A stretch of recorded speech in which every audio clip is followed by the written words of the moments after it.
আলিফ, ওই যে দেখো সামিয়া তোমার বোন, ও চা বিক্রি করতেছে এইভাবে রাস্তায়। এই তুই রান্না করিস কেন? হ্যাঁ আমি কি খাবো এখন? আমি তো রান্না করে এসেছিলাম। তুই রান্না করেছিস, কালকে সেই বাসি খাবার এগুলো আমি খাবো? তোর কি মনে হয়? দেখো, সব কাজ নিজেকে সামলাতে হয়। তাছাড়া সকাল থেকে এসে সন্ধ্যা পর্যন্ত সব কাজ তো আমিই করি। এখন আমি কাজ কাম রেখে কিভাবে যে রান্না করবো একটু বলো তো। তো কে সামলাবে? হ্যাঁ এসব কাজকে আমি সামলাবো? তোকে আমি বিয়ে করেছি কেন? হ্যাঁ তোকে বিয়ে করি, তোকে বিয়ে করে আমি শান্তিতে থাকবো, তুই টাকা পয়সা ধন দৌলত অনেক কিছু নিয়ে আসবি, কিন্তু খালি হাতে আমার কাছে ড্যাং ড্যাং ড্যাং ড্যাং করে চলে আসছিস। এখন তো এগুলো তৈরি করতে হবে। হ্যাঁ, আমাকে তো করতে হবে। ভুলটা তো আমি করেছিলাম।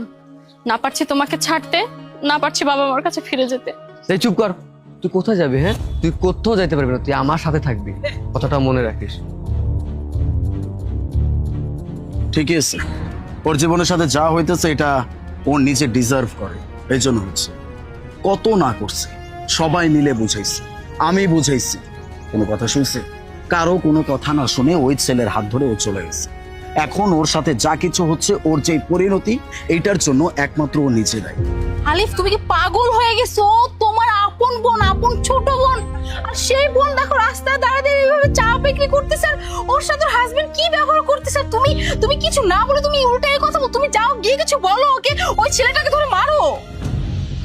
ওর জীবন ও বুঝে নেবে। কই যেতেছো তুমি?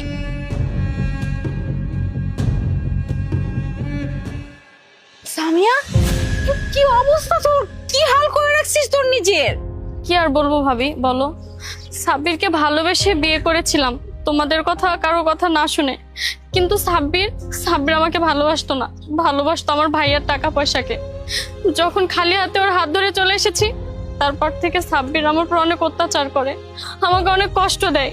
সারাদিন আমি কত কাজ করি,